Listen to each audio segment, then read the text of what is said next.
Hello नमस्कार दोस्तों, मैं जितेंद्र ज्योग्राफी क्लासेस पे आप सभी का स्वागत करता हूं। आज बात करेंगे अपन प्रयास बेस्ड असिस्टेंट प्रोफेसर जो 2025 एग्जामिनेशन होने वाला अपना ज्योग्राफी विषय के ऊपर अपन सेशन ले रहे हैं। तो आज बात करेंगे अपन पॉलिटिकल ज्योग्राफी का 6th सेशन।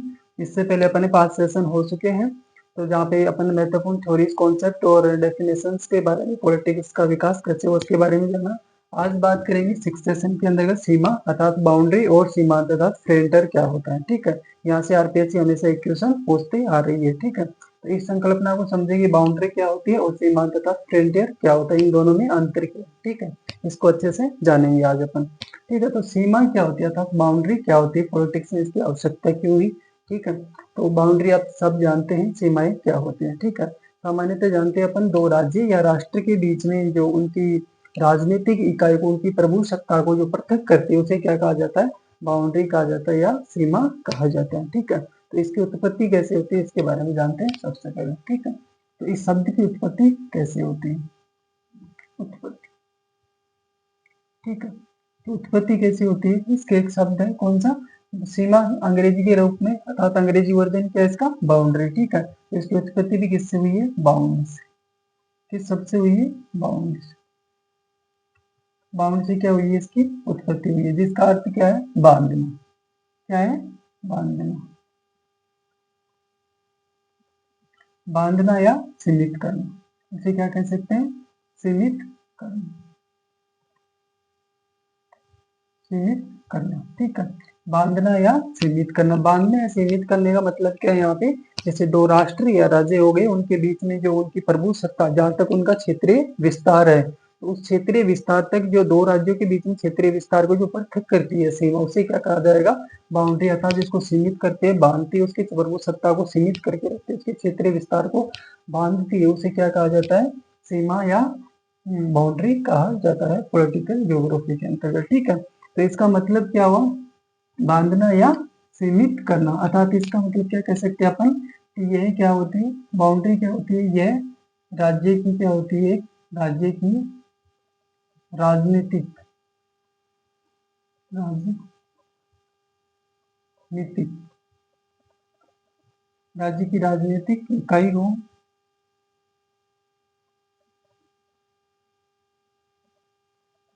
क्या करती है, सीमाबद्ध करती है। ठीक है, क्या कह सकते हैं, सीमाबद्ध करती है। ठीक है, तो राज्य क्या है, वैधानिक संस्था कह सकते हैं या राजनीतिक इकाई कह सकते हैं, पॉलिटिकल यूनिट के रूप में राज्य जाना जाता है। ठीक है, कौन जाना जाता है, राज्य। राज्य क्या एक राजनीतिक इकाई है और इसकी जो क्षेत्रीय विस्तार है उसको सीमाबद्ध करती है पृथक अर्थात पड़ोसी राज्य से, उसे क्या कहा जाएगा, पॉलिटिकल साइंस में, पॉलिटिकल के अंतर्गत या पॉलिटिकल ज्योग्राफी के अंदर सीमा या बाउंड्री कहा जाएगा। ठीक है, तो ये होगी इसकी डेफिनेशन, किस प्रकार उत्पत्ति हुई इस शब्द की। ठीक है, तो उत्पत्ति कैसे हुई है, बाउंड सबसे हुई है। बाउंड का मतलब क्या होता है, बांधना या सीमित करना। बांधना सीमित करने का मतलब क्या होता है यहाँ पे, राज्य या राष्ट्र जो एक राजनीतिक इकाई है, ठीक है, उसको सीमाबद्ध करना ही क्या कहलाता है, बाउंड्री कहलाता है। ठीक है, तो इसके ऊपर कार्य किसने किया, ठीक है, सर्वप्रथम कार्य करने वाले कौन थे इसके ऊपर, एक पॉलिटिकल ज्योग्राफर है। Political geographer father of political, राजनीतिक भूगोल के जो पिता है वो कौन है, रेट जेल मोडे। कौन थे, रेट जेल मोडे।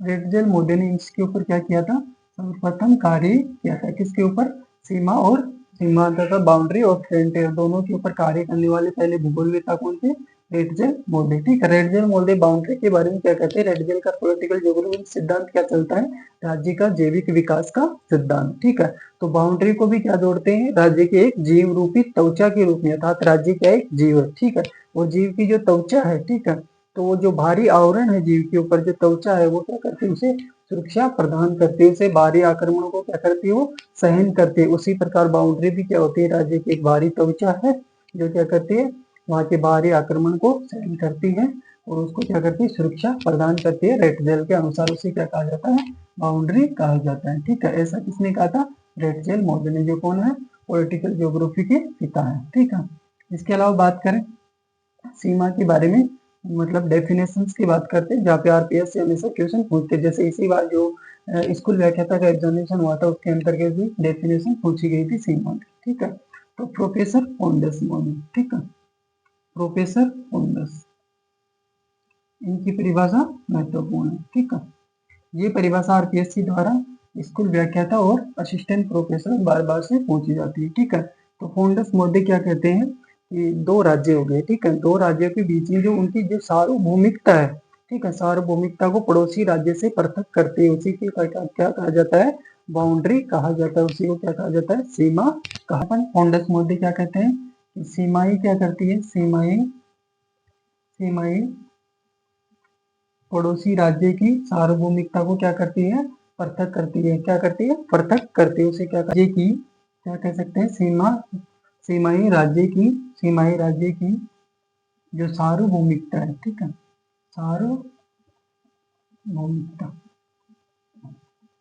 सीमाएं राज्य की सार्वभौमिकता को क्या करती है, पड़ोसी राज्य से। ठीक है, जिस भी राज्य का जो पड़ोसी राज्य होता है उसकी सार्वभौमिकता से क्या करती है, पड़ोसी राज्य से क्या करती है, पृथक करती है या अलग करती है। उसी को क्या कहा जाता है, पृथक करती है। उसी को क्या कहा जाता है, सीमा कहा जाता है। ये डेफिनेशन अपन को जेल में रखनी है एग्जामिनेशन की दृष्टि से। तो पोंडस मोदे क्या कहते हैं, सीमाएं क्या होती हैं, राज्य की सार्वभौमिकता। ठीक है, इस सब के ऊपर गौर करना अपन को। जो क्या करती है, पड़ोसी राज्य से पृथक करती है, उसे क्या कहा जाता है, बाउंड्री कहा जाता है। ठीक है, इसके अलावा एक ग्लासीनेर मोदे हुए। ठीक है, कौन से, ग्लासीनेर। ठीक है, ग्लासीनेर ने क्या कहा सीमा के बारे में कि बाउंड्री क्या होती है, एक ये रेखा नहीं है, अर्थात लाइन नहीं है। दो राज्यों के बीच में जो लाइन मानते हैं अपन, वो बाउंड्री नहीं होती है, लाइन नहीं होती। जबकि ये क्या होती है, बाउंड्री एक तल होता है, ऊर्ध्वाधर तल होता है, लंबवत तल होता है, जो क्या करते हैं, दो राज्यों के बीच में पृथकता स्थापित करता है, दो राज्यों को क्या करता है, अलग करता है। ठीक है, तो ग्लासिन और मोदी क्या कहते हैं सीमा के बारे में, कि सीमा क्या है, सीमा रेखा नहीं है। क्या नहीं है, रेखा अर्थात लाइन नहीं है, अभी तो क्या है, एक तल है। क्या है, एक तल है। ठीक है, क्या है, तल है। ठीक है, कैसा तल है, लंबवत तल है, जो दो राज्यों को क्या करता है, पृथक करता है। लंबवत तल, कैसा तल है, दो राज्यों के बीच में लंबवत तल के रूप में कार्य करती है। क्या, बाउंड्री, किसके अनुसार, ग्लासीनेर मोदे के अनुसार बाउंड्री दो राज्यों के बीच में एक तल के रूप में। इसके बाद में बात करते हैं अपन एंसेल मोदे की। एंसेल मोदे की डेफिनेशन भी आरपीएससी के द्वारा एग्जामिनेशन में पूछी जाती है। एंसेल मोदे क्या कहते हैं कि बाउंड्री क्या होती है, बाउंड्री राजनीतिक संभार रेखाओं के समान है। अर्थात बाउंड्री सीमा क्या होती है, जो राजनीतिक संभार रेखाएं होती है उनके समान होती है, जो क्या करती है, दो राज्यों के बीच में क्या करती है, प्रत्यक्षता स्थापित करती है या संतुलन स्थापित करती है। इसी को क्या कहा जाता है, एंसेल मोदी के अनुसार बाउंड्री कहा जाता है। तो एंसेल की अपनी डेफिनेशन देखेंगे। ठीक, एंसेल मोदी। ठीक है, कौन, एंसेल, एंसेल मोदी। ठीक है, एंसेल मोदी क्या कहते हैं बाउंड्री के बारे में। ठीक है, एंसेल मोदी क्या कहते हैं बाउंड्री के बारे में, दो क्या कहते हैं, अर्थात राजनीतिक संभार रेखाओं के मध्य। ठीक है, अर्थात राजनीतिक राजनीतिक संभार राजनीतिक संभार रेखाओं राजनीतिक संभार रेखाओं के समान है। ठीक है, क्या है, राजनीतिक संभार रेखाओं के समान है। ये शब्द अपन को ध्यान में रखने हैं। एंसेल मोदी ने क्या कहा, इसके बारे में, बाउंड्री के बारे में क्या कहा कि राजनीतिक संभाव रेखाओं के समान होती है बाउंड्री, जो क्या करती है, जो जो दो दबाव समूहों के मध्य, दो दबाव समूह के मध्य क्या स्थापित करते हैं, संतुलन। दबाव समूह के मध्य संतुलन स्थापित करती है। ठीक है,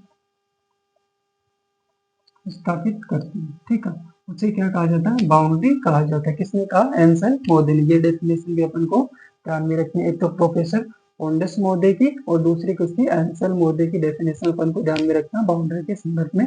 ठीक है, एंसेल मोदे क्या कहते हैं कि राजनीतिक संभार रेखाओं के समान बाउंड्रीज होती हैं, जो क्या करती है, दो दबाव समूह के मध्य संतुलन का कार्य करती है, संतुलन स्थापित करने का कार्य करती है।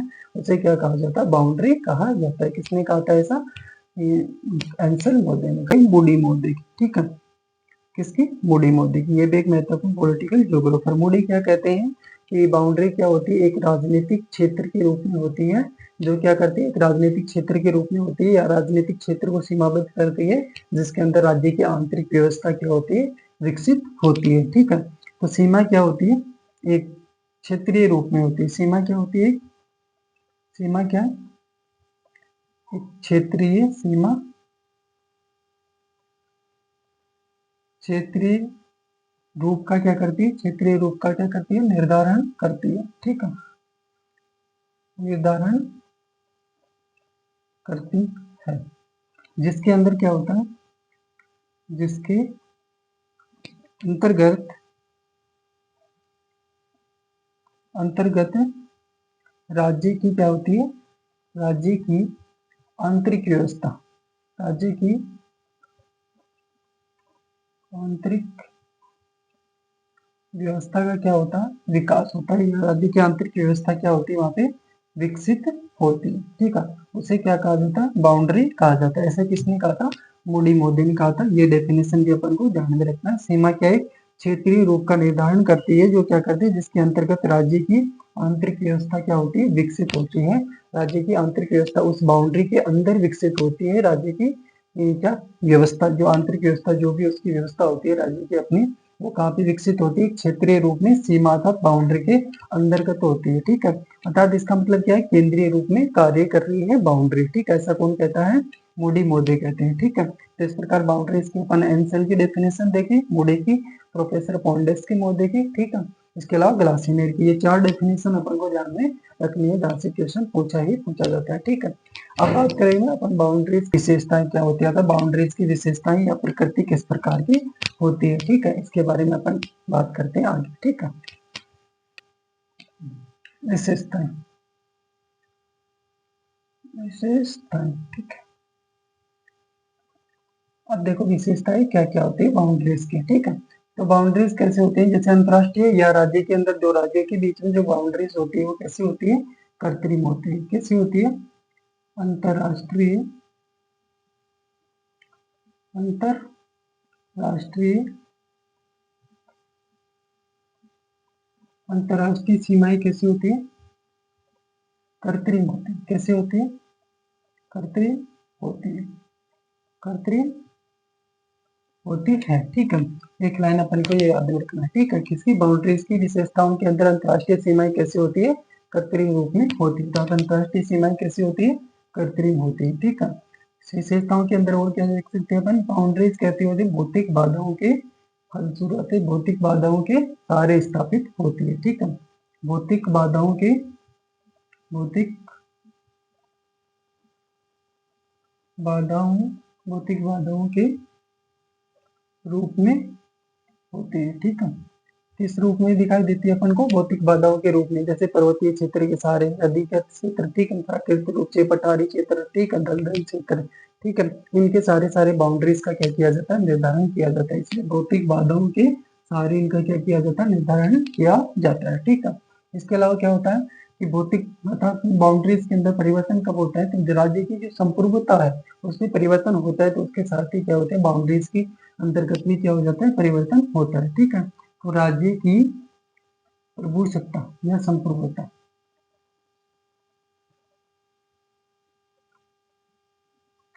राज्य की संप्रभुता में, ठीक है, परिवर्तन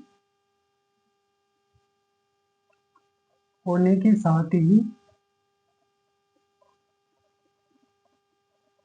क्या होता है, राज्य की जो प्रभुसत्ता है, उसकी संप्रभुता है, उसमें परिवर्तन होने के साथ ही क्या होता है, साथ ही क्या होता है, सीमा भी क्या हो जाती है, परिवर्तित हो जाती है। सीमा भी क्या हो जाती है, परिवर्तन हो जाती है। ठीक है ना, सीमा भी परिवर्तित हो जाती है। ठीक है,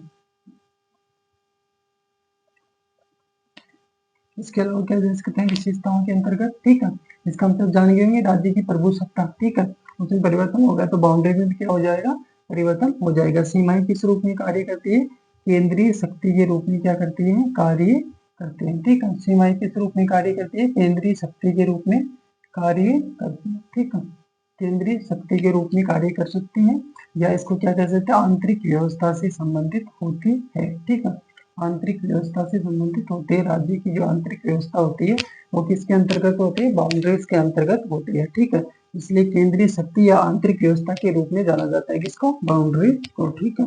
इसके अलावा बाउंड्री के बारे में अपन क्या देखते हैं? सीमा क्या होती है? सीमा क्या रेखा होती है? नहीं। सीमा क्या होती है? सीमा रेखा नहीं है, अपितु क्या है? एक तल है, ठीक है। अपितु क्या है? तल है। तल है लंबवत रूप में, ठीक है। तल, ठीक है। रेखा नहीं है, क्या है? तल। अपन को ये भी ध्यान में रखना है, ठीक है। तो ये क्या हो गई? सीमा की मतलब विशेषताएं हो गई, ठीक है। तो सीमा की विशेषताएं क्या? अंतरराष्ट्रीय सीमाएं कैसी होती है? कृत्रिम होती है, ठीक है। भौतिक बाधाओं के रूप में क्या होती है? अपन बाउंड्रीज को देख सकते हैं, ठीक है। राज्य की प्रभुसत्ता में परिवर्तन होने के साथ ही बाउंड्रीज में भी क्या हो जाएगा? परिवर्तन हो जाएगा। केंद्रीय शक्ति के रूप में कार्य करते थे, राज्य की आंतरिक व्यवस्था से संबंधित होती है कौन? सीमाएं, ठीक है। सीमा क्या रेखा होती है? बोलो नहीं होती रेखाएं। फिर क्या होती है? एक तल के रूप में, लंबवत तल के रूप में दो राज्यों को क्या करती है? पृथक करती है। उसे क्या कहा जाता है? सीमा कहा जाता है, ठीक है। तो इस ये चीजें अपन को ध्यान में रखनी है। अब बात करेंगे सीमा के विकास की, ठीक है। सीमा का विकास होता है, बाउंड्रीज का विकास कैसे होता है, ठीक है। तो अपन जो स्टेपल जोन्स मोड़े थे, ठीक है, जिन्हें यूनिफाइड फील्ड थ्योरी दी थी, ठीक है।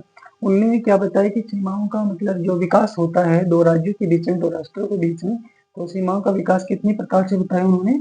4 प्रकार से बताया था, ठीक है। अतः सबसे पहले निश्चय किया जाएगा, फिर उसका निर्धारण किया जाएगा, फिर उसका अंकन अर्थात सीमांकन किया जाएगा, फिर लास्ट में उसके ऊपर क्या किया जाएगा? प्रशासन किया जाएगा, ठीक है। प्रशासन के साथ ही सीमा क्या आ जाती है? स्थिति में आ जाती है दो राज्यों के बीच में थे, ठीक है। तो ये 4 प्रकार की सीमाओं। प्रोफेसर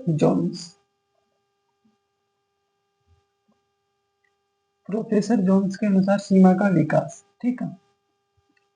सीमा का दो राज्यों के बीच में विकास होता है, वो किस प्रकार से होता है? सीमा का विकास अर्थात बाउंड्रीज किस प्रकार से विकसित होती है, ठीक है। सीमा का विकास, ठीक है, किसके अनुसार? प्रोफेसर जोन्स के अनुसार। कितने प्रकार से निर्धारित होती है? 4 प्रकार, ठीक है। 4 प्रकार से 4 स्टेप फॉलो करनी पड़ती है, उसके बाद में दो राज्यों के बीच में क्या होती है? सीमा का निर्धारण होती है, ठीक है। फर्स्ट क्या है? सबसे पहले क्या करना पड़ता है? निश्चय करना पड़ता है अपन कि कौन से दो क्षेत्र होंगे जहाँ पे अपन बाउंड्रीज लगाएंगे, ठीक है। निश्चय के बाद में क्या करना पड़ता है? निर्धारण करना होता है अपन को। क्या करना होता है? निर्धारण करना होता है, ठीक है, कि कहाँ कहाँ किधर से किस प्रकार से अपनी बाउंड्रीज होगी, ठीक है। निश्चय के बाद में क्या होगा? निर्धारण होगा, ठीक है। अपन को क्रम यही फॉलो करना है, ठीक है। 4 प्रकार है, 4 प्रकार से क्या किया जाता है? विकास किया जाता है, ठीक है। तो इनका क्या है? ये क्रम है, ठीक है। सबसे पहले क्या करेंगे? निश्चय, फिर क्या करेंगे? निर्धारण, फिर क्या करेंगे? अंकन, फिर क्या किया जाएगा? उसका अंकन। अंकन के नाम, अंकन के साथ क्या बोल सकते हैं इसको? सीमांकन भी कह सकते हैं। इसका क्या किया जाएगा? सीमांकन। फिर लास्ट में क्या किया जाएगा? प्रशासन के साथ ही ये सीमा क्या हो जाएगी? दो राज्यों के बीच में अस्तित्व में आ जाएगी, ठीक है। इसके अनुसार है, प्रोफेसर जोन्स मोदी के अनुसार है ये स्टेप बताइए। इसके अनुसार क्या होता है? सीमा का अस्तित्व में लाया जाता है। सीमा क्या किया? बाउंड्री दो राज्यों के बीच में विकसित होती है, ठीक है। किसके अनुसार? प्रोफेसर जोन्स मोदी के अनुसार, ठीक है। निश्चय, निर्धारण, अंकन या सीमांकन, प्रशासन, ठीक है। अपन को ये स्टेप ध्यान में रखना है, ठीक है। प्रोफेसर जोन्स, ठीक है। सीमाओं के प्रकार की बात करें, सीमाओं का वर्गीकरण, ठीक है। सीमाओं का प्रकार या वर्गीकरण, ठीक है। तो सीमाओं के प्रकार या वर्गीकरण में क्या पढ़ेंगे? एक तो सामान्य प्रकार, ठीक है। सामान्य प्रकार कितने हैं, ठीक है। तो सामान्य प्रकार कितनी होंगी? 2, ठीक है। कितनी? एक तो रचना के आधार पे, ठीक है। किसके आधार पे? रचना के आधार पे। और एक कौन सी? उत्पत्ति के आधार पे, ठीक है। उत्पत्ति या अनुवांशिक के आधार पर, ठीक है। अनुवांशिक के आधार पर, ठीक है। आनुवांशिकता के आधार पर, ठीक है। अब रचना के आधार पर कौन सी होंगी? जैसे ज्यामितीय सीमाएं हो गई, ठीक है। प्राकृतिक सीमाएं हो गई, ठीक है। इसके अलावा प्रजातीय सीमाएं हो गई। रचना के आधार पर कौन कौन सी होंगी सीमाएं? रचना के आधार पर सीमाओं को वर्गीकरण देखें तो वो कहते हैं सामान्य कितने प्रकार से होंगी? 2 प्रकार से।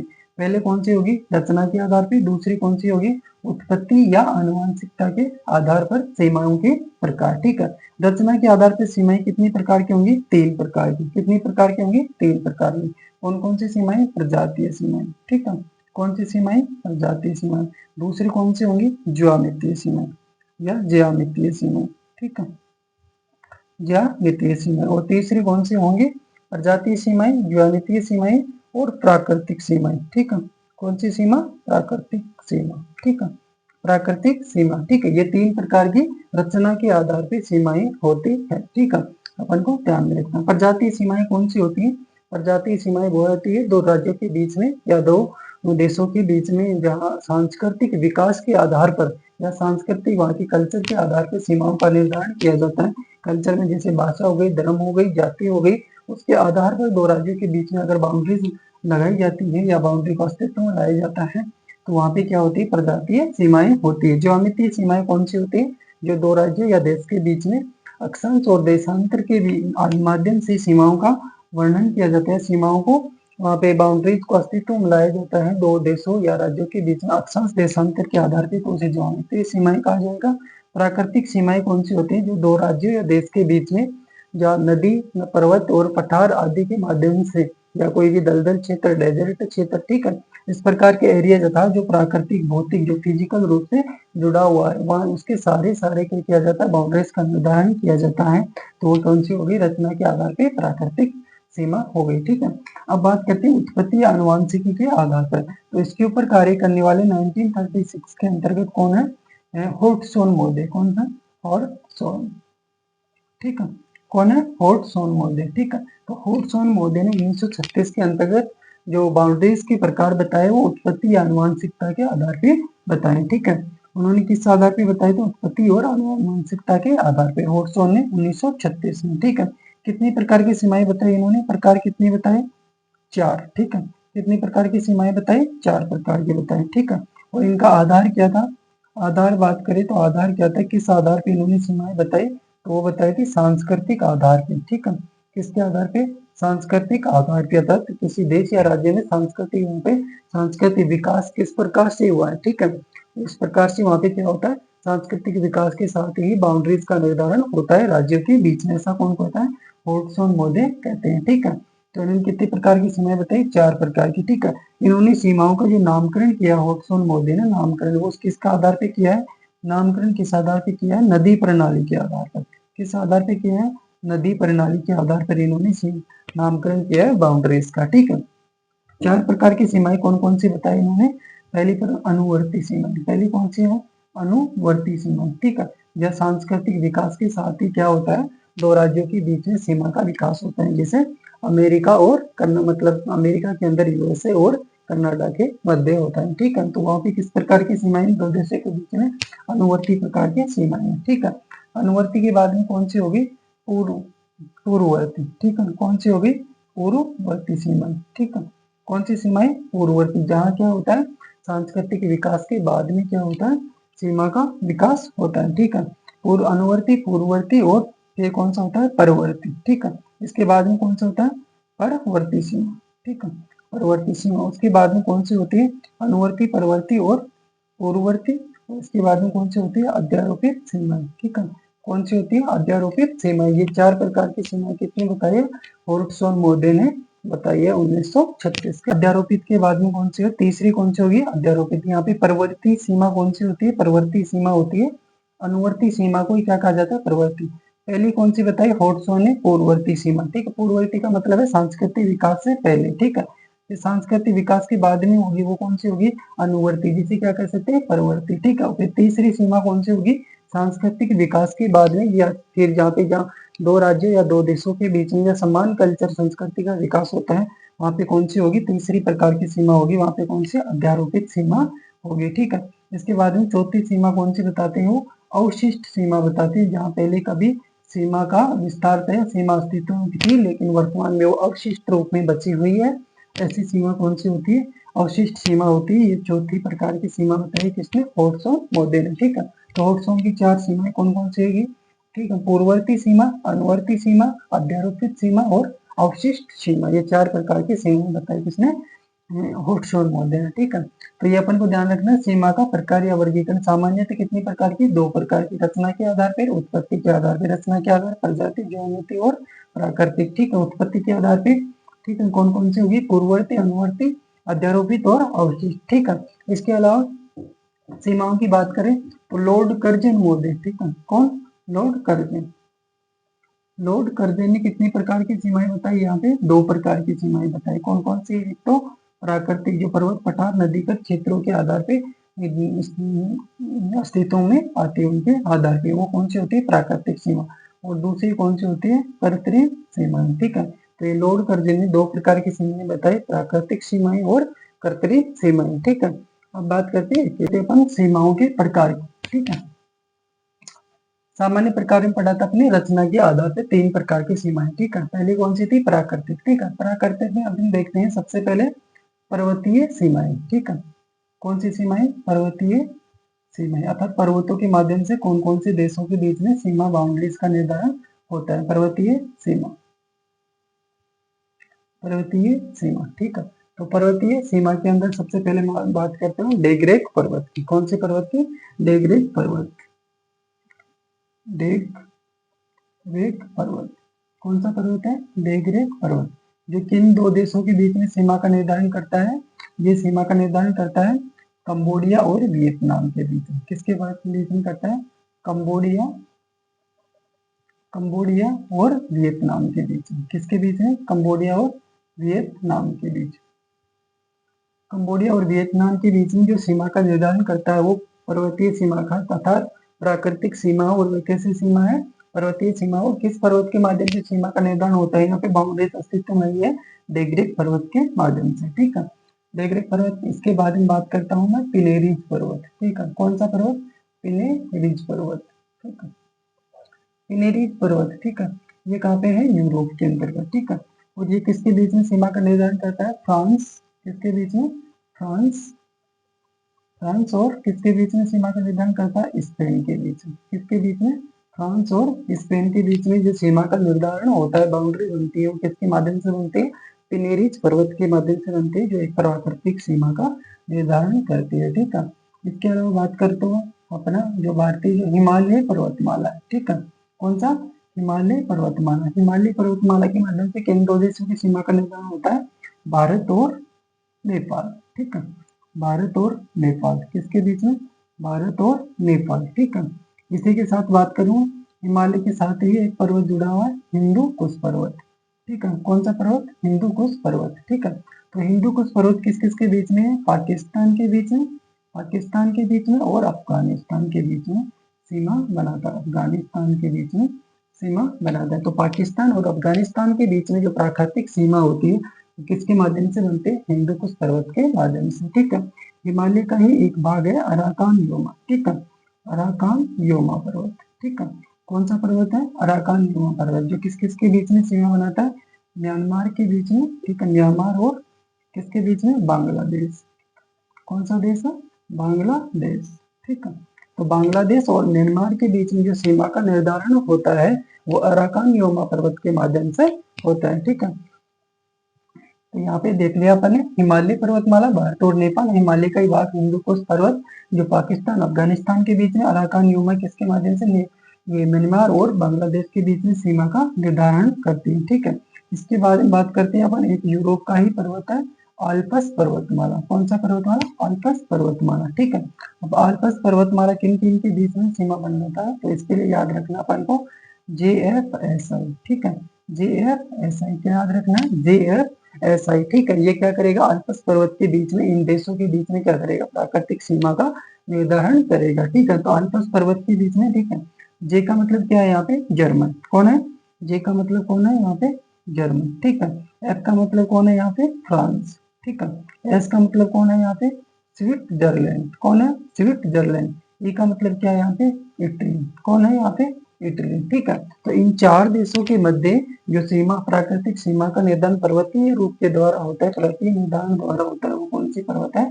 आल्पस पर्वतमाला। ठीक है, तो आल्पस पर्वतमाला जर्मनी और फ्रांस के बीच में सीमा का निर्धारण करती है। ठीक है, फ्रांस और स्विट्जरलैंड के साथ सीमा का निर्धारण करती है और फ्रांस और इटली के साथ सीमा का निर्धारण करती है। कौन है वो? आल्पस पर्वतमाला है। ठीक है, काटे यूरोप की एक पर्वतमाला है। ठीक है, इसके अलावा बात करता हूँ मैं एंडीज पर्वतमाला। ठीक है, कौन सी पर्वतमाला?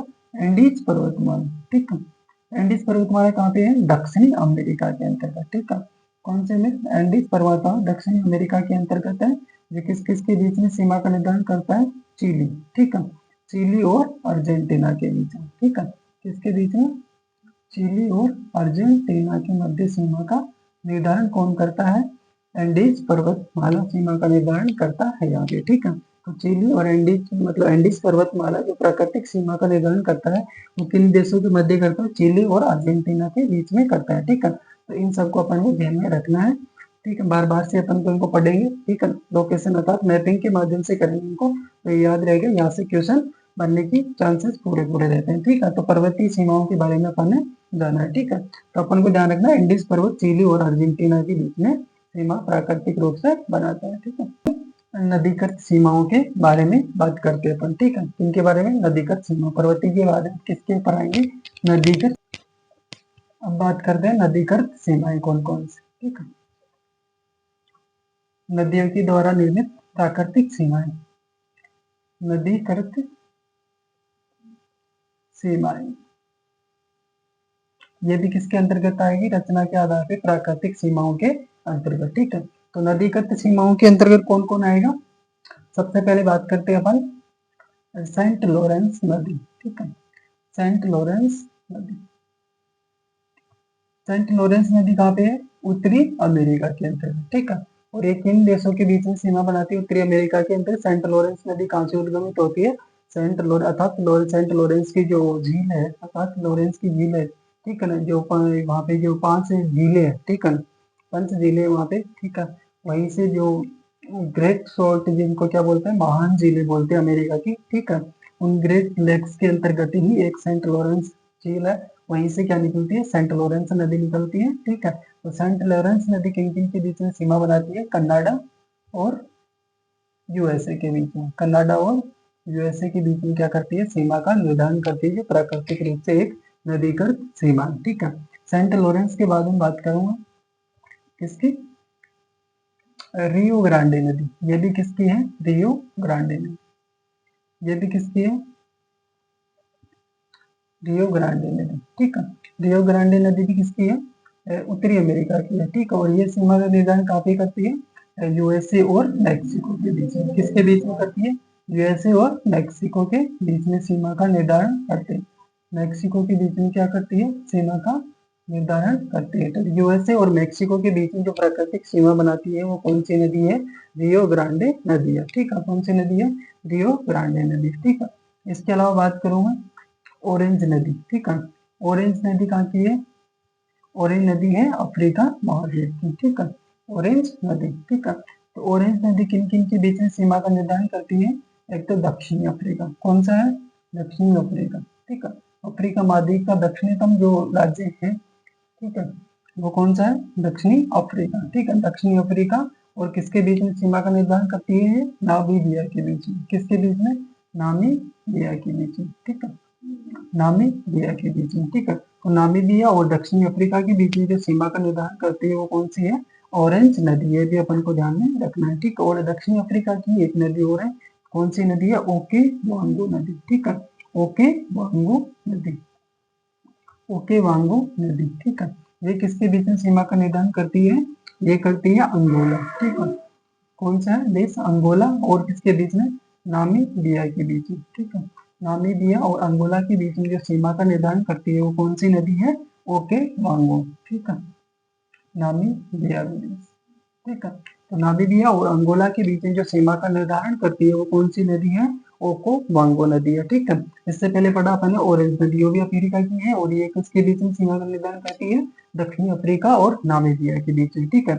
दक्षिणी अफ्रीका की एक नदी और है, कौन सी, जेम्बेजी नदी, ठीक है। कौन सी नदी है, जेम्बेजी नदी, ठीक है।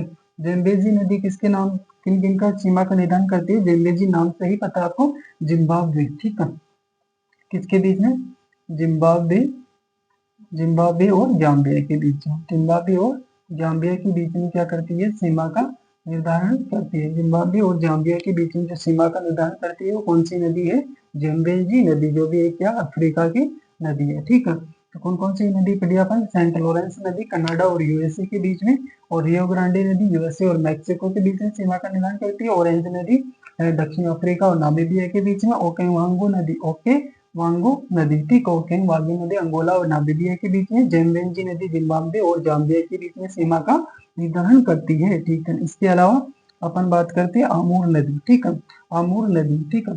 आमूर नदी के बारे में यूजीसी नेट के अंदर भी क्वेश्चन पूछा गया है कि इस प्रकार की सीमाएं किन देशों के बीच में सीमा बनाती है। ठीक है, तो आमूर नदी महत्वपूर्ण है यहाँ पे। ठीक है, इसके अलावा सभी नदियां महत्वपूर्ण है, यहाँ पे क्वेश्चन बनने की चांस पूरे हैं। ठीक है, तो आमूर नदी किस किस के बीच में सीमा बनाती है? रूस और चीन के बीच में। किस किस के बीच में बनाती है? रूस और चीन के बीच में सीमा का निर्धारण करती है। कौन सी नदी? आमूर नदी रूस और चीन के बीच में सीमा का निर्धारण। दरिया नदी। ठीक है, एक नदी और कौन सी? आमू दरिया नदी। आमू दरिया नदी या आमूर दरिया नदी। ठीक है, ये किस किस के बीच में सीमा बनाती है? उज्बेकिस्तान, उज्बेकिस्तान और तुर्कमेनिस्तान। किस किस के बीच है? Turkmenistan, Turkmenistan. ठीक है, तो उज्बेकिस्तान और तुर्कमेनिस्तान के बीच में जो प्राकृतिक सीमा, नदीकृत सीमा है, वो कौन सी है? आमूर दरिया नदी। कौन सी सीमा बनाती है? आमूर दरिया या आमू दरिया नदी सीमा का निर्धारण करती है उज्बेकिस्तान और तुर्कमेनिस्तान। ठीक है, जो पश्चिमी एशिया की एक नदी है। ठीक है, तो नदीकृत सीमाओं के बारे में जाना अपन। ठीक है, सेंट लॉरेंस नदी, रियो ग्रांडे, ओरेंज, ओकेमांगो, डेमेंजी, आमूर नदी, आमूर दरिया नदी उज्बेकिस्तान और तुर्कमेनिस्तान, इसके बीच में इस प्रकार की प्राकृतिक सीमाओं का निर्धारण करती है। अब जानेंगे अपन इसके आगे, अपन पर्वतीय सीमाओं के बारे में जाना, फिर जानो नदीकृत सीमाएं प्राकृतिक रूप से, अप्राकृतिक रूप से भी सीमाएं कुछ अन्य और भी है, जैसे दलदल क्षेत्र हो गया, डेजर्ट एरिया हो गया। ठीक है, इस प्रकार से कोई पठारी क्षेत्र हो गए। ठीक है, झील के माध्यम से भी इस प्रकार की सीमाओं का निर्धारण किया जाता है, तो इनके बारे में अपन जानेंगे। ठीक है, आप पढ़ते हैं झीलों के माध्यम से निर्मित सीमाएं। ठीक है, झीलों के माध्यम से झीलों की सीमाएं। ठीक है, झीलों की द्वारा निर्मित सीमा। ठीक है, तो ये भी किसके अंतर्गत आएंगे? रचना के आधार पर प्राकृतिक सीमाओं के अंतर्गत शामिल होंगे। ठीक है, तो यहाँ पे पढ़ने सबसे पहले अपन ग्रेट लेक्स झील, महान झील, कहाँ की? ये उत्तरी अमेरिका की ग्रेट लेक्स, ग्रेट लेक्स। ठीक है, तो ग्रेट लेक्स झीलें जो 5 झीलों का एक समूह है। ठीक है, तो ये किस किस के बीच में सीमा का निर्धारण करता है? ये करता है कनाडा और यूएसए। ठीक है, कनाडा और यूएसए। ठीक है, इसके अंतर्गत अपन ने जो नदीकृत सीमा पड़ी थी वो कौन सी पड़ी थी? उत्तरी अमेरिका के अंतर्गत सेंट लॉरेंस नदी। ठीक है, जो क्या है?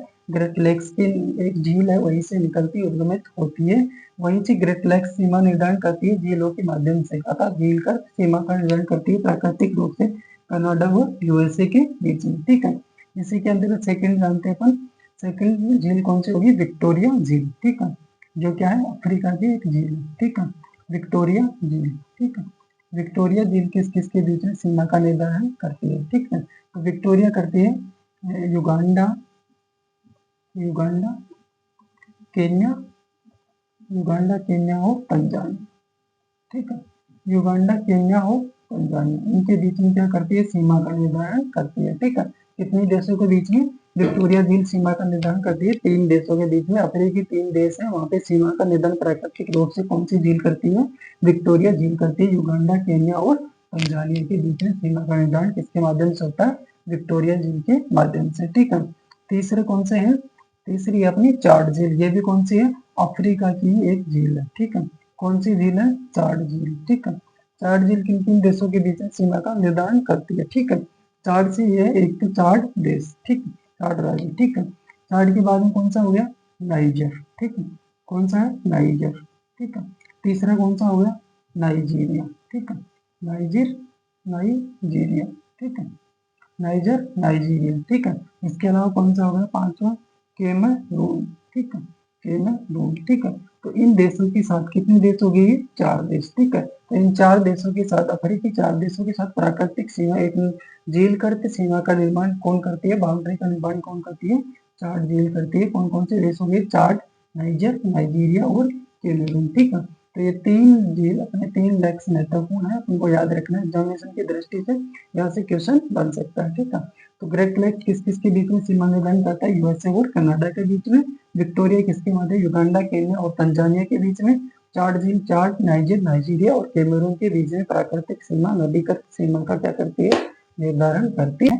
ठीक है, इनको भी अपन को ध्यान में रखना है। ठीक है, टेगानिक झील। ठीक है, टेगानिका झील या टेगानिक झील। ठीक है, टेगानिक झील भी कहाँ की है? अफ्रीका की झील है। ठीक है, टेगानिक झील भी काफी है, अफ्रीका की झील है। किन किन के बीच में सीमा का निर्धारण करती है ये, ठीक है। तो ये तंजानिया के बीच में सीमा का निर्धारण करती है। इसके अलावा बुरुंडी के बीच में सीमा का निर्धारण करती है तंजानिया, जायरे और बुरुंडी, ठीक है। इसके बीच में तंजानिया, जायरे, अफ्रीका के देश, ठीक है। इसके अलावा कौन सा है तीसरा, बुरुंडी, ठीक है। इनके बीच में क्या करती है, सीमा का निर्धारण करती है। कौन सी झील, टेगानिक झील या टेगानिका झील, ठीक है। तो टेगानिका झील या टेगानिक झील तंजानिया, जायरे और बुरुंडी अफ्रीकी देशों की सीमा का निर्धारण करती है, ठीक है। इसके अलावा कौन सी झील है, मलावी झील, ठीक है। मलावी झील, मलावी झील किस किसके बीच में सीमा का निर्धारण करती है, मलावी, एक तो कौन सा देश है, मलावी और तंजानिया के बीच में, मलावी और तंजानिया के बीच में सीमा का निर्धारण करती है, ठीक है। तो मलावी और तंजानिया के बीच में कौन सी झील सीमा निर्धारण करती है, मलावी झील सीमा निर्धारण करती है प्राकृतिक रूप से, ठीक है। इसके अलावा एक झील है चाड, ठीक है। कौन सी झील है, चाड, वो कहाँ पे है, घाना के अंतर्गत, ठीक है। कौन सी झील है, चाड झील, ठीक है, चाड झील, ठीक है। इसको अलग से पढ़ते हैं, ठीक है। चाड झील कहाँ के बीच में सीमा बनाती है, घाना और टोगा के बीच में सीमा का निर्धारण करती है, जो भी एक अफ्रीकी देश की चाड झील, चाड नहीं सॉरी, मतलब कौन सी झील है, घाना और टोगा के बीच में जो झील है वो कौन सी है, वोल्टा झील है, ठीक है। मैंने चाड बोल दिया गलती से, ठीक है। वो कौन सी झील है, वोल्टा झील है, ठीक है। कौन सी है, वोल्टा, जो किस किस के बीच में, टोंगा और किसके बीच में, टोंगो और घाना के बीच में, किसके बीच में, टोंगो और घाना के बीच में, जो अफ्रीकी देश है। कौन सी झील सीमा निर्धारण करती है, वोल्टा झील, ठीक। कौन सी झील करती है, वोल्टा झील। चाड झील तो कौन सी करती है, चाड नाइजीरिया और कैमरून के बीच में, ठीक है। वोल्टा झील किन किन के बीच में करती है, टोगो और घाना के बीच में प्राकृतिक सीमा का निर्धारण करती है, जो एक नदी का सीमा है, ठीक है, का झील, ठीक है। टीटीकाका झील, ठीक है।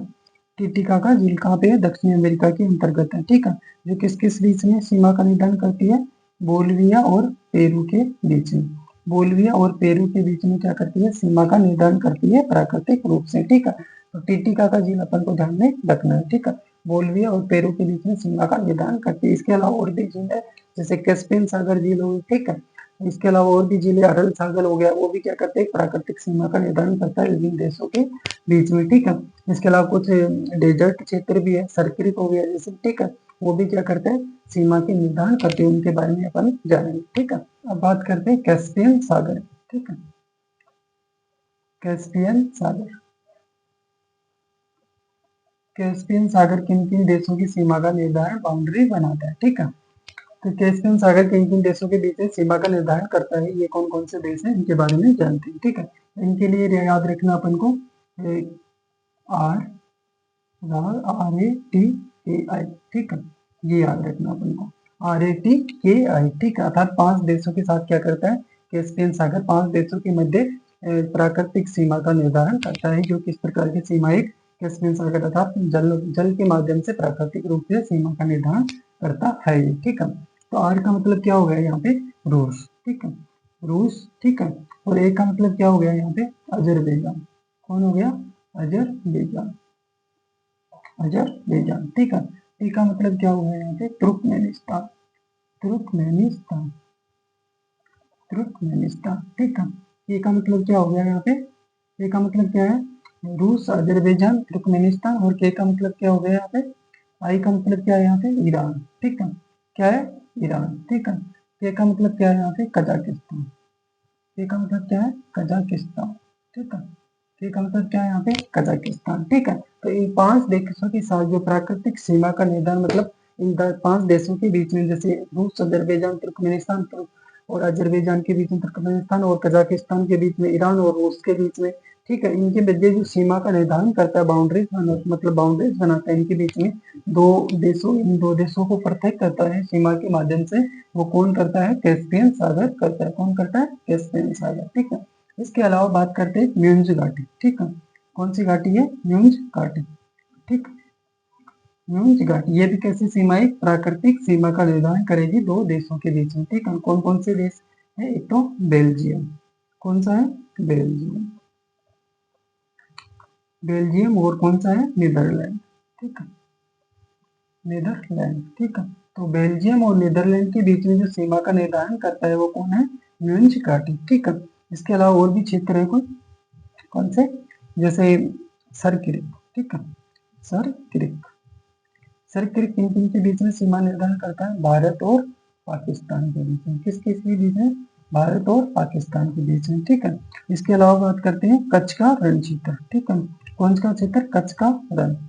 कच्छ का रण भी किसके बीच में सीमा का निर्धारण करता है? प्राकृतिक रूप से भारत और पाकिस्तान के बीच में। किसके रूप में? भारत और पाकिस्तान के बीच में, ठीक है। इसके अलावा सुंदरवन का डेल्टा, सुंदरवन का जो डेल्टा अपना सुंदरवन का क्षेत्र या डेल्टा वाला क्षेत्र है, ठीक है ना, ये किस किस के बीच में सीमा का निर्धारण करता है?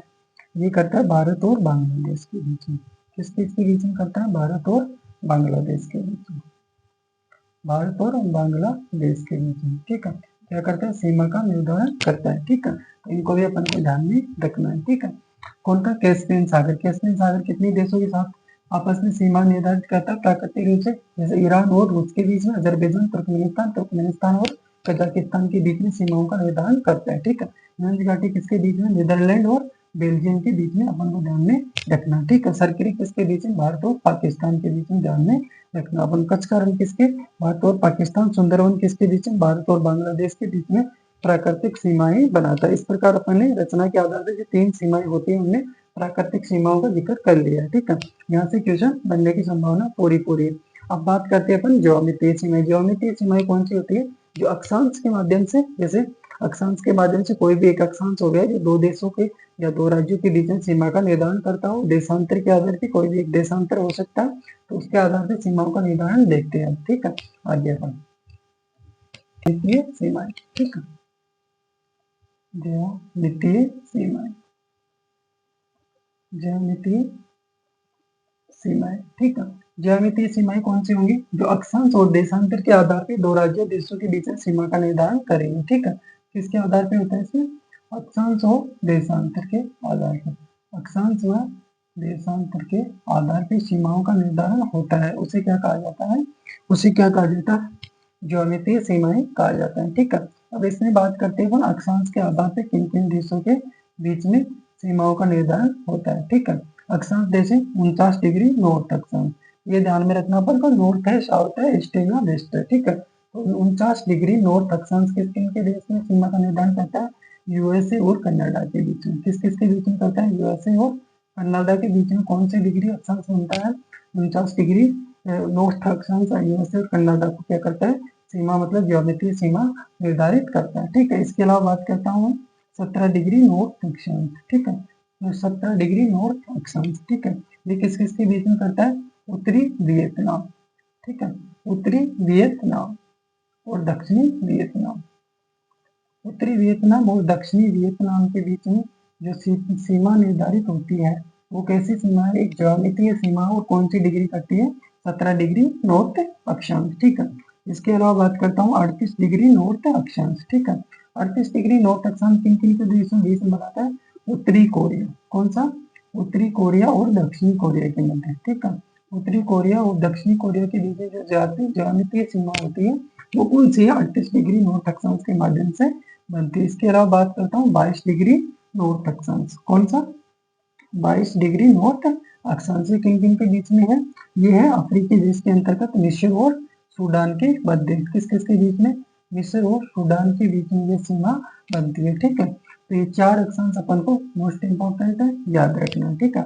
यहाँ से क्वेश्चन बन चुका है यूएसए कनाडा से, अब संभवतः यहाँ से क्वेश्चन बन सकता है, ठीक है। तो 49 degree north USA Canada, 17 degree उत्तरी वियतनाम और दक्षिणी वियतनाम के बीच में, 38 डिग्री उत्तरी कोरिया और दक्षिणी कोरिया के बीच में, 22 डिग्री नॉर्थ अक्षांश मिस्र और सूडान के बीच में। अक्षांश ये सीमा के माध्यम से क्या करती है?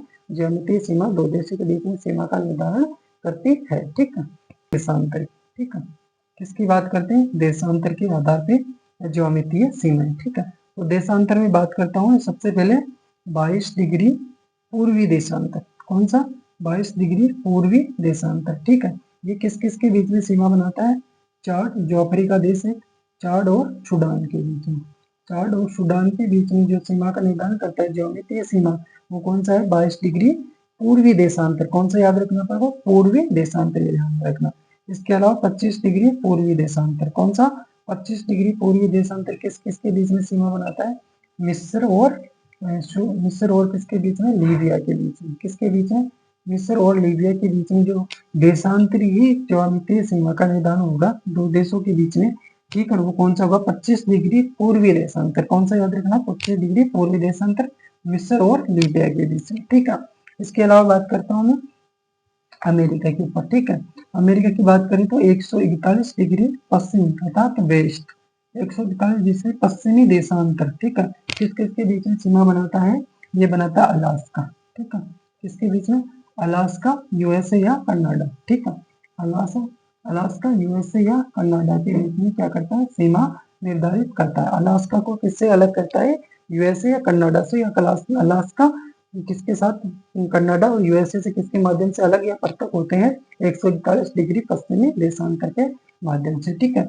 वैसे ही बात करो 141 डिग्री पूर्वी देशांतर की बात करूँ, ठीक है, तो ये कहा किस किस के बीच में है? तो ये है इंडोनेशिया, ठीक है।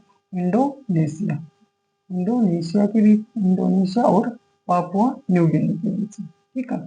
पापुआ न्यू गिनी, ठीक है। किसके बीच में? पापुआ और न्यू गिनी के बीच में, ठीक है। तो 141 डिग्री पूर्वी देशांतर, ठीक है, पूर्वी देशांतर इंडोनेशिया और पापुआ न्यू गिनी के बीच में, और 141 डिग्री पश्चिमी अलास्का और यूएसए या कनाडा के मध्य, मतलब ये कैसी सीमा का निर्धारण करता है? ज्यामितीय सीमा का निर्धारण करता है। अक्षांश और देशांतर यहाँ से क्वेश्चन बाहर नहीं जाएगा अगर एग्जामिनेशन यहाँ से पेपर सेटर बनाता है तो, ठीक है। अर्थात ये कौन सा? 22 डिग्री पूर्वी देशांतर चाड और सूडान के बीच में है। 25 डिग्री पूर्वी देशांतर मिस्र और लीबिया से सीमा निर्धारण करता है।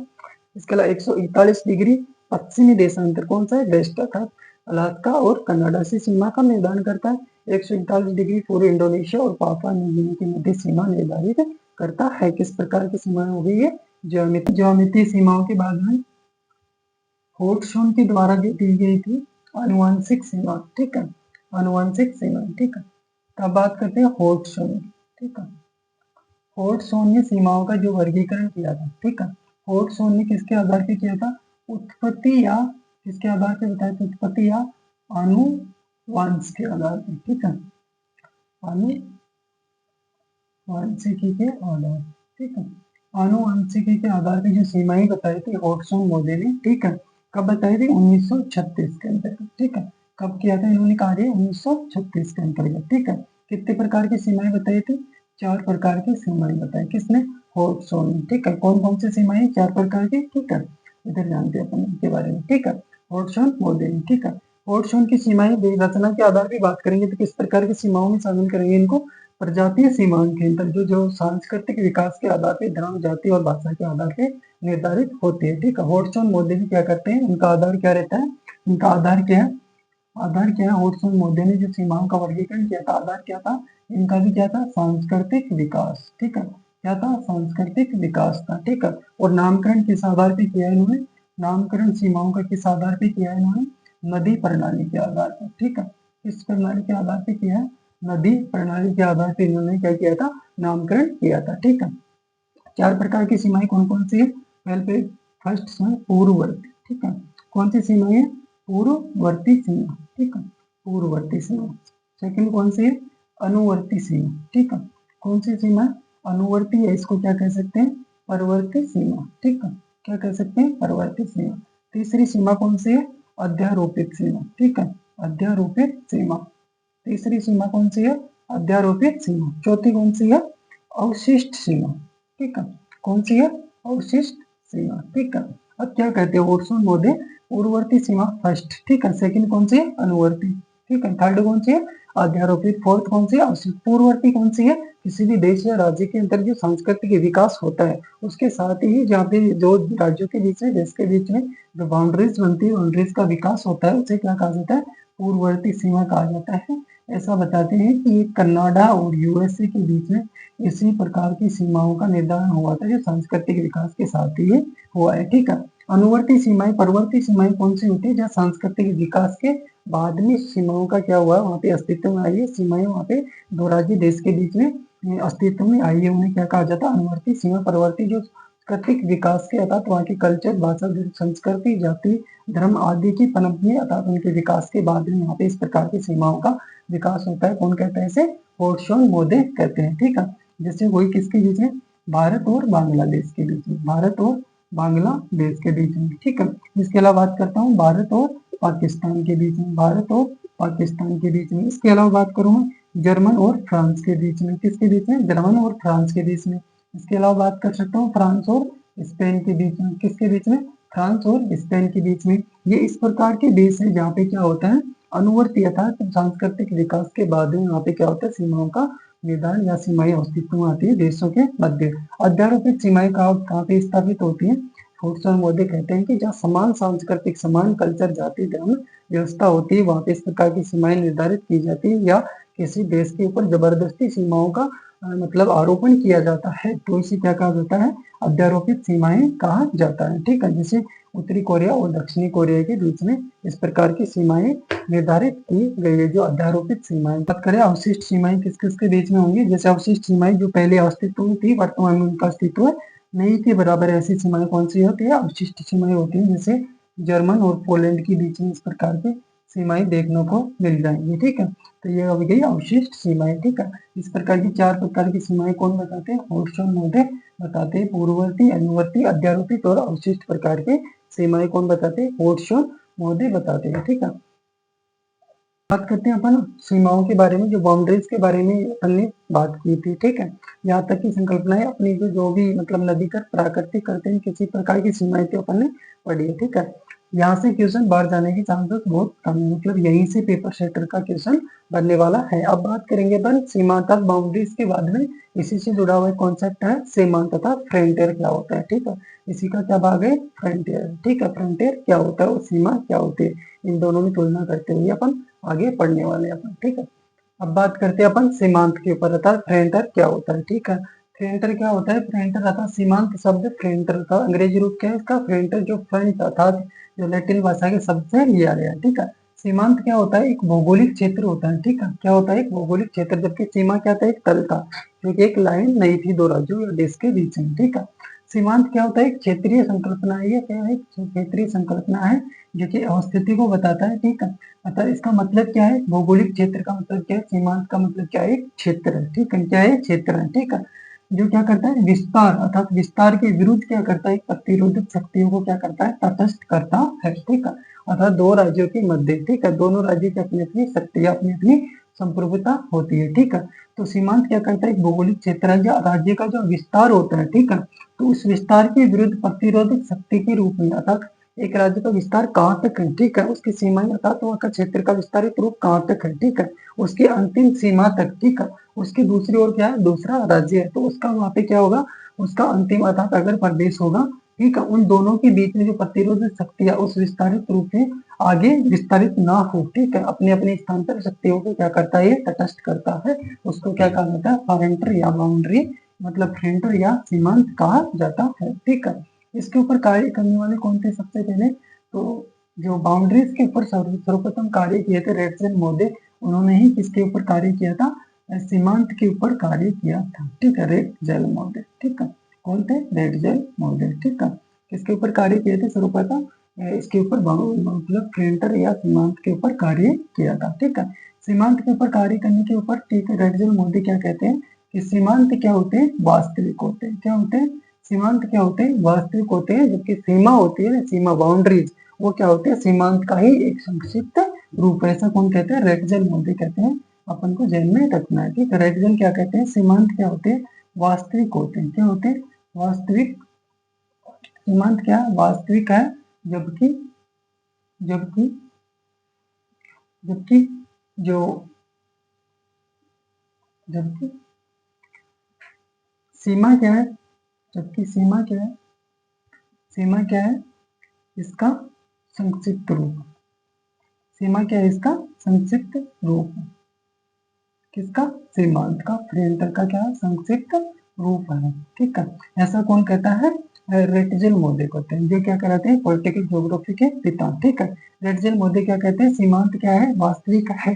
सीमांत क्या होता है, वास्तविक होता है, जबकि जो सीमा होती है वो क्या होती है, उसका संक्षिप्त रूप होता है। ठीक है, इसके अलावा बात करें इसके उपनाम। ठीक है, उपनाम कौन कौन से, सीमांत को क्या क्या नाम से जाना जाता है, तो इसको क्या कह सकते हैं अपन, किसी राज्य का अग्र प्रदेश कह सकते हैं। क्या कह सकते हैं इसको, अग्र प्रदेश कह सकते हैं। इसको क्या कह सकते हैं, संक्रमण प्रदेश, दो राज्यों के बीच का जो संक्रमण प्रदेश होता है, ठीक है, संक्रमण प्रदेश या संक्रमण क्षेत्र कह सकते हैं इसको, ठीक है। अगर प्रदेश संक्रमण प्रदेश या इसको क्या कह सकते हैं, संक्रांति प्रदेश, ठीक है, क्या कह सकते हैं, संक्रांति क्षेत्र या प्रदेश, ठीक है। इसके अलावा क्या कहा जाता है इसको, मानव रहित क्षेत्र, क्योंकि राज्य का ये वह क्षेत्र होता है जहाँ मानव निवास न्यूनतम होता है, इसलिए इसे क्या कहा जाता है, मानव रहित क्षेत्र कहा जाता है, ठीक है ना। मानव रहित क्षेत्र, मानव रहित क्षेत्र या मानव रहित प्रदेश कह सकते हैं किसको, तो अगर प्रदेश, संक्रांति प्रदेश, संक्रांति क्षेत्र या मानव रहित क्षेत्र, इन सभी को कॉमन शब्द के लिए किसका यूज किया जाता है, सीमांत तथा फ्रेंटर का प्रयोग किया जाता है, ठीक है। इसके अलावा एक मोडी मोदे, ठीक है, मोडी मोदे क्या कहते हैं, सीमांत के बारे में, जो सीमांत होता है वो क्या होता है, क्षेत्रीय प्रकृति के होते हैं, और जो सीमा होती है वो क्या होती है, एक रेखात्मक रूप में होती है, ठीक है। ये किसके बारे में कहा था, मोडी ने कहा था, किसने कहा था, मोडी मोदे ने कहा था, किसके बारे में, फ्रेंटर और बाउंड्रीज के बारे में, ठीक है। मोडी ने क्या कहा था, जो सीमांत होता है, ठीक है, सीमांत क्या होते हैं, सीमांत कैसे होते हैं, क्षेत्रीय होते हैं, कैसे होते हैं, क्षेत्रीय होते हैं, सीमांत एक एरिया के रूप में पाया जाता है। सीमांत क्या है, क्षेत्रीय है, जबकि जबकि जो सीमा है, सीमा क्या होती है, बाउंड्रीज क्या होती है, रेखात्मक होती है, ठीक है, रेखात्मक होती है।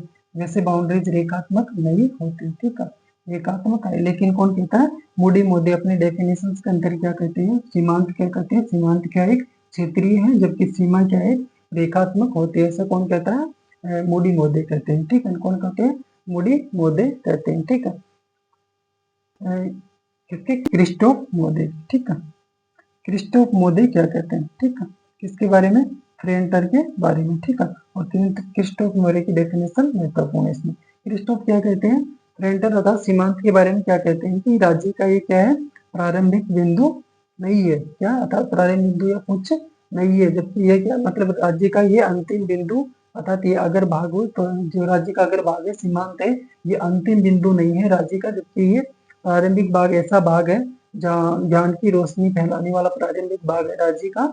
इसके अलावा यहाँ फिर क्या होता है, दो सामाजिक समूहों का क्या होता है, मिलन होता है, ऐसा कौन कहते हैं, क्रिस्टोफ मोदे कहते हैं, किसके बारे में, फ्रेंटर के बारे में कहते हैं। क्रिस्टोफ मोदे क्या कहते हैं, सीमांत, ठीक है, सीमांत के बारे में, ठीक है। सीमांत क्या है, राज्य का अंतिम बिंदु नहीं है, राज्य का अंतिम बिंदु या राज्य का समापन बिंदु नहीं, अपितु क्या है, अपितु प्रारंभिक बिंदु है, प्रारंभिक बिंदु है, जो क्या करता है, ज्ञान की रोशनी फैलाने वाला, जो क्या करता है, ज्ञान की रोशनी फैलाने का कार्य करता है, जहाँ क्या होता है, दो सामाजिक समूहों का मिलन होता है, जहाँ जहाँ दो सामाजिक समूहों का क्या होता है, मिलन होता है, दो सामाजिक समूह का क्या होता है, समूह का मिलन होता है, ठीक है।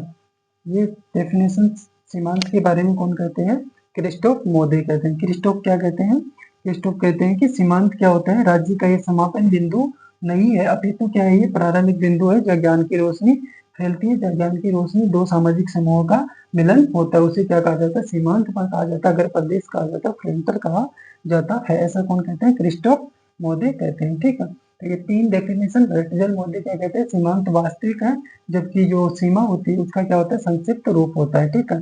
इसके अलावा मूडी मोदी क्या कहते हैं, सीमांत कैसे होते हैं, क्षेत्रीय होते हैं, जबकि सीमांत कैसे, सीमा कैसे होती है, रेखात्मक। क्रिस्टोफ मोदे क्या कहते हैं, सीमांत राज्य का समापन बिंदु नहीं है, जबकि प्रारंभिक बिंदु है जब दो सामाजिक समूहों का क्या होता है, मिलन होता है, इसे कौन कहते हैं, क्रिस्टोफ मोदे कहते हैं सीमांत के बारे में। अब बात करते हैं सीमांत मतलब होता क्या है, तो ये क्या होता है, राज्य का जो परिपक्व मैच्योरिटी अवस्था होता है, राज्य का जो विकास का क्षेत्र होता है, विकास की जिस अवस्था में होता है राज्य, उससे पूर्व की अवस्था को क्या कह सकते हैं अपन, फ्रेंटर कह सकते हैं, अर्थात सीमांत कह सकते हैं, जो एक क्या होता है, अपनी जो जैसे बाउंड्रीज होती है, तो बाउंड्रीज जो अपनी प्रारंभिक अवस्था में होती है, ठीक है, तो सीमांत क्या है, बाउंड्रीज का ही एक रूप है, जहाँ बाउंड्री पर्वत पठार मैदान, इसके अलावा जो सांस्कृतिक रूप से विकसित होती है, उसी का मौजूदा रूप क्या होता है, सीमांत होता है, इसी का प्रारंभिक रूप क्या होता है, सीमांत होता है, ठीक है।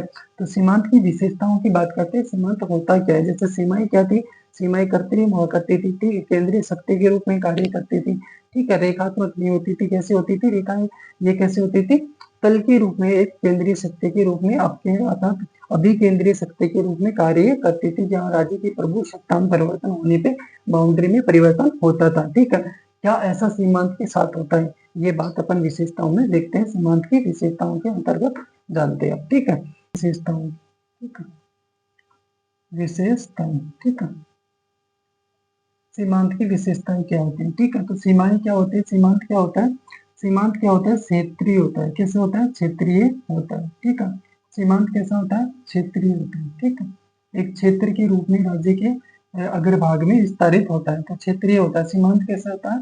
क्षेत्रीय होता है, ठीक है। कैसा होता है? क्षेत्रीय होता है, ठीक है। इसके अलावा बात करें, सीमांत क्या होता है? राज्य का अग्रभाग होता है। राज्य का क्या होता है? अग्रभाग होता है। राज्य का अग्रभाग या अग्र प्रदेश होता है, ठीक है। राज्य का क्या है? अग्रभाग होता है। क्या होता है? सीमांत क्षेत्रीय रूप में पाए जाते हैं, ठीक है। और ये कैसा होता है? अपकेंद्रीय शक्ति का परिचायक होता है, ठीक है। किस रूप में होता है? अपकेंद्रीय शक्ति के रूप में, ठीक है। अपकेंद्रीय शक्ति का क्या होता है? परिचायक, ठीक है। अपकेंद्रीय शक्ति के रूप में कार्य करता है, ठीक है। अर्थात क्या कह सकते हैं? राज्य की बाह्य शक्ति के रूप में कार्य करता है। राज्य की कैसे करते हैं? बाह्य शक्ति के रूप में कार्य करता है। कौन? सीमांत अर्थात प्रियंटर, ठीक है। इसके अलावा क्या कह सकते हैं सीमांत के बारे में? सीमांत क्या होता है? ये वैधानिक नहीं होता, ठीक है। क्या होता है? वैधानिक नहीं होता, ठीक है। वैधानिक या राजनीतिक, राजनीतिक, वैधानिक या राजनीतिक इकाई के रूप में नहीं होता है, ठीक है। राजनीतिक इकाई नहीं है, ठीक है। ये अपन को ध्यान में रखना है, ठीक है। तो राजनीतिक या वैधानिक नहीं होता है। कौन? राजनीतिक वैधानिक होता है या नहीं, ठीक है। तो नहीं होता। कौन? प्रियंटर अर्थात मतलब सीमांत, ठीक है। सीमांत वैधानिक भी नहीं है तो राजनीतिक इकाई भी नहीं है। ये क्या है? एक बाहरी शक्ति के रूप में, अपकेंद्रीय शक्ति के रूप में, राज्य की बाहरी शक्ति के रूप में क्या करता है? ये कार्य करता है। राज्य क्या होता है? अगर भाग होता है, क्षेत्रीय रूप में होता है, ठीक है। दो राज्यों के बीच में क्या होता है? दो राज्यों के बीच में ये क्या होता है? दो राज्यों के मध्य संक्रमण के रूप में होता है। किस रूप में होता है? संक्रमण क्षेत्र के रूप में पाया जाता है। किस रूप में पाया जाता है? संक्रमण क्षेत्र के रूप में पाया जाता है, ठीक है। संक्रमण क्षेत्र के रूप में पाया जाता है, ठीक है।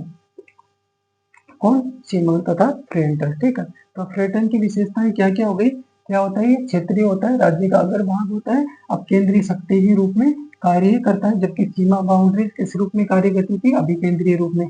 ये राज्य क्या है? बाह्य शक्ति होती है, जबकि बाउंड्री क्या थी? आंतरिक शक्ति थी। वैधानिक या राजनीतिक इकाई नहीं होती है। कौन? बाउंड्री, ठीक है, मतलब फ्रेंटर, ठीक है।